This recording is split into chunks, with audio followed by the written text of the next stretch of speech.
Bayangin deh kamu, 3 tahun loh. Makan, tidur, jalan-jalan, segalanya dilakuin bareng pasangan yang sebenarnya bukan manusia. Bukan orang yang bisa kamu lihat jelas, bisa kamu pegang, bisa kamu ajak ngobrol biasa. Tapi makhluk dari dunia lain. Yang bentuknya, mana udah gak ngerti lagi. Dia ada pas kamu tutup mata, dan hilang setelah kamu buka mata. Banyak orang bilang, wih, kawin sama jin enak dong, pasti jadi kaya, semua keinginan dipenuhi. Jangan salah sangka ya, ini ceritanya beda banget. Orang yang ngalamin ini sama sekali nggak minta, nggak nyari, nggak pengen. Dia cuma korban. Coba deh kamu rasain sendiri. Tiap malam tidur sebelahan sama sesuatu yang nggak kelihatan, tapi kamu ngerasain banget dia ada di sana. Pegang tangan kamu, peluk kamu rapet, ngelarang kamu ketemu temen, ngelarang kamu ibadah, ngelarang kamu ngomong sama orang lain. Rasanya tuh kamu jadi kayak barang yang milik orang lain selamanya. Nggak punya hak sama sekali buat ngatur hidup kamu sendiri. Ini bukan dongeng sebelum tidur, bukan cerita seram buat nakut-nakutin. Ini kisah nyata banget. Dari teman Manai yang ngirim ceritanya lewat Rich. Dia DM Manai, dan dia minta cerita ini untuk dibawain Manai.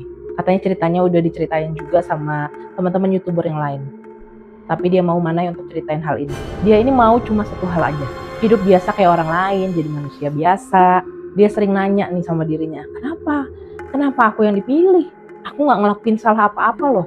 Hari ini Manai bakal ceritain semuanya. Rahasia yang dia sembunyiin 3 tahun lamanya.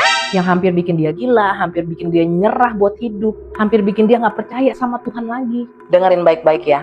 Soalnya abis dengerin ini, Manai jamin kamu gak bakal ngelihat kamar tidur, rumah, bahkan bayanganmu sendiri dengan cara yang sama lagi.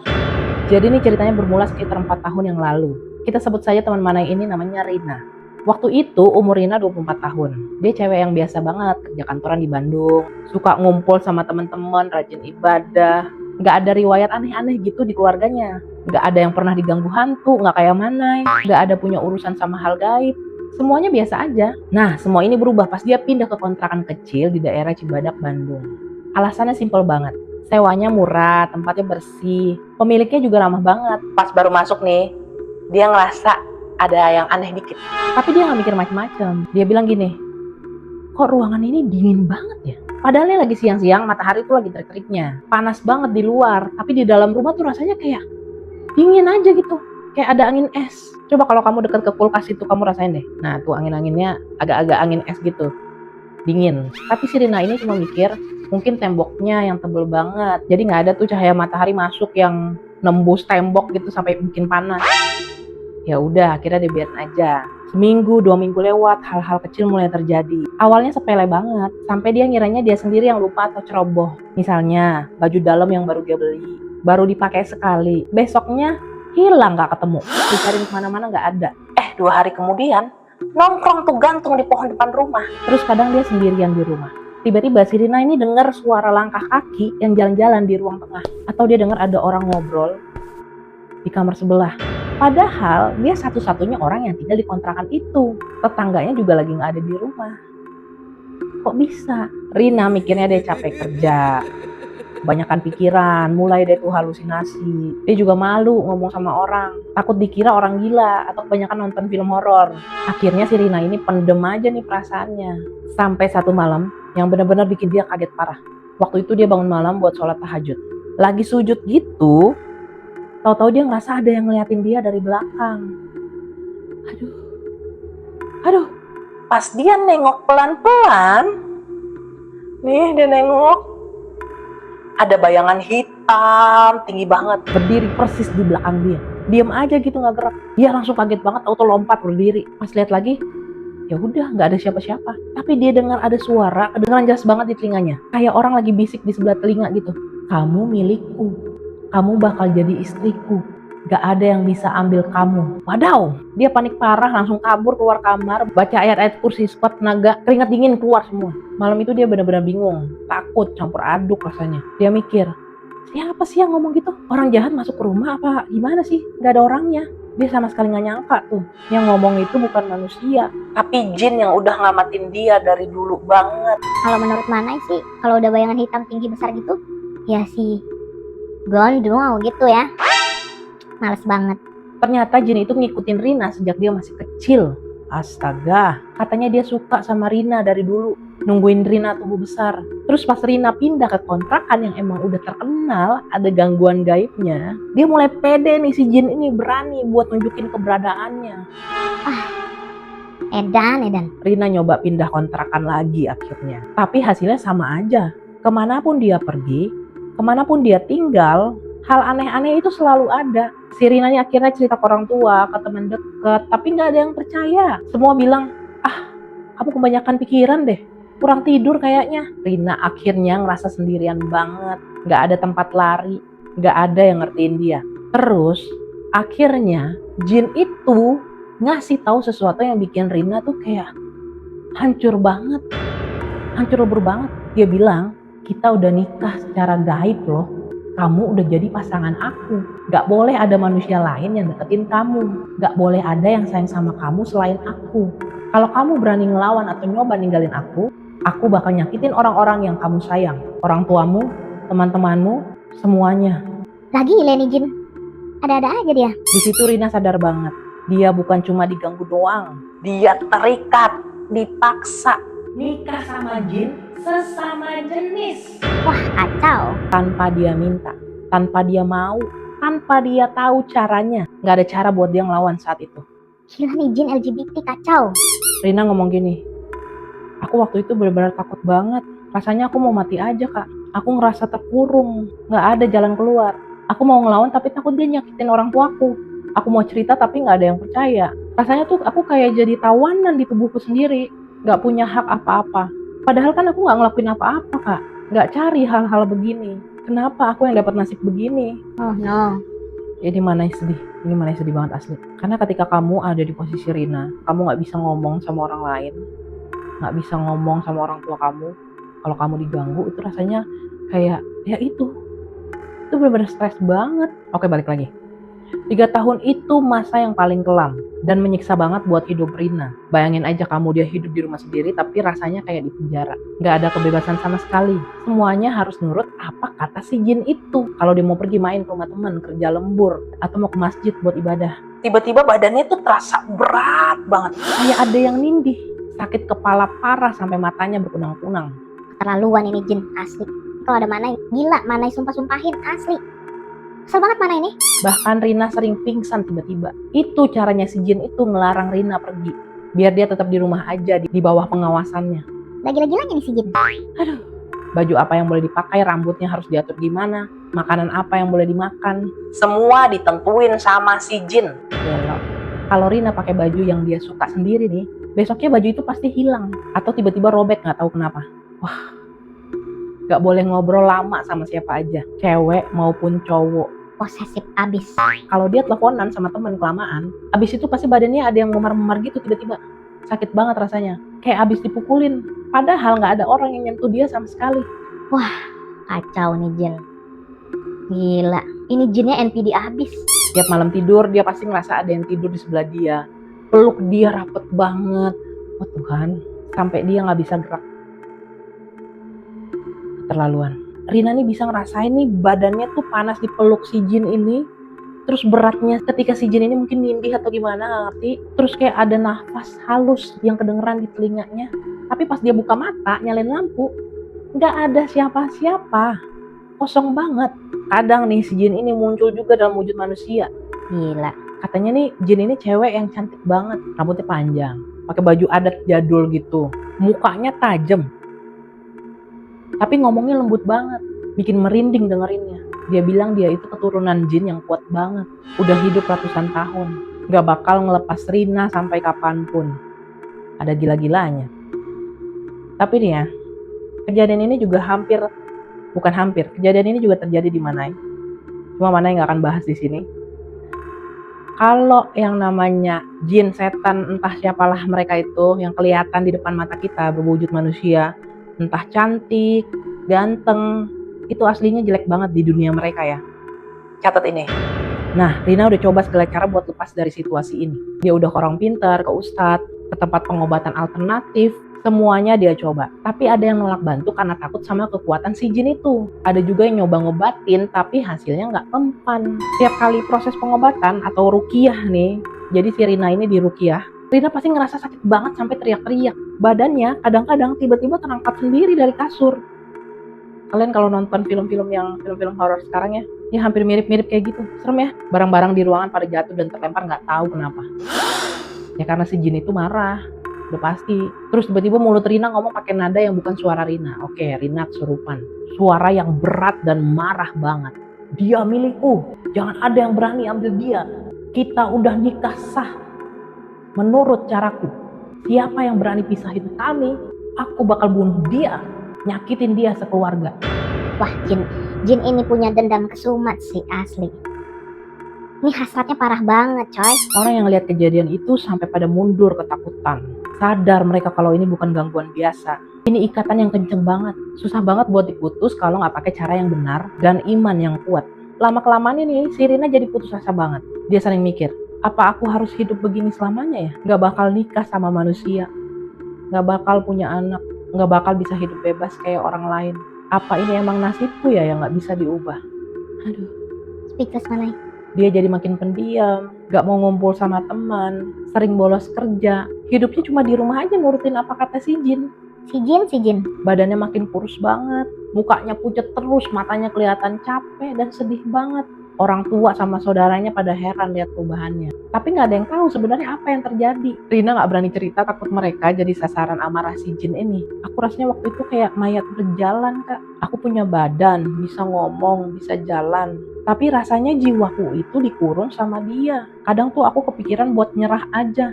Mau nyerah sama hidup. Tapi aku tahu itu dosa dan gak boleh aku lakuin. Aku capek banget, Kak, dibilang halusinasi atau kurang ibadah. Aku tahu apa yang aku rasain itu nyata banget. Aku bener-bener cuma korban yang gak ngelakuin salah apa-apa. Semuanya pasti ada jalan keluar, Rina. Pasti. Nasib Rina mulai berubah sekitar setahun yang lalu. Pas dia ketemu sama Ustadz yang udah sering ngurusin kasus kayak gini. Orangnya tegas, berani, dan ngerti banget hukum agama soal hal-hal kayak begini. Waktu Rina cerita semuanya, Ustadz itu langsung bilang, dengerin ya Rina, gak ada ikatan di dunia ini yang lebih kuat dari ketetapan dan kekuasaan Tuhan. Nikah secara gaib yang dipaksa, gak ada persetujuanmu, gak ada syarat agama, gak ada saksi dan wali. Itu gak sah, gak benar. Sama sekali gak ada harganya di mata agama. Kamu itu manusia, punya hak buat hidup bebas. Gak boleh dikuasai makhluk lain. Titik. Ustadz itu ngejelasin juga kalau kejadian ini bisa terjadi karena beberapa hal. Waktu itu Rina imannya lagi lemah dikit, sering sendirian, sering tinggal di tempat yang emang udah terkenal banyak gangguan, dan si jin itu emang punya niat jahat buat menguasai manusia. Dia manfaatin kelemahan itu buat ngikat si Rina. Parah banget lo Jin. Kacau lo. Terus akhirnya mereka mulai berusaha buat putusin ikatan itu pelan-pelan. Langkah-langkahnya gini, rutin baca doa dan ruqyah. Tiap hari Rina diajarin baca ayat-ayat suci, doa perlindungan, terus disuruh ibadah lebih rajin lagi biar imannya makin kuat. Awalnya susah banget, dia pasti ngerasa sakit, gak nyaman, pengen berhenti. Karena si jin ngelarang dia ngelakuin itu. Namanya juga setan ya, emang kurang ajar ya. Tapi kali ini Rina udah bertekad kenceng banget. Dia mau bebas apapun resikonya. Yang kedua, ubah kebiasaan hidup. Dia gak boleh tidur sendirian lagi. Rina gak boleh sering di tempat gelap atau sepi. Harus sering ngumpul sama keluarga atau teman baik. Sering ibadah di masjid atau tempat yang ramai dan suci. Tujuannya biar si jin itu tuh gak nyaman dan gak berani deket-deket Rina. Yang ketiga, putusin hubungan itu secara agama. Pak Ustadz ini ngelakuin proses sesuai syariat agama.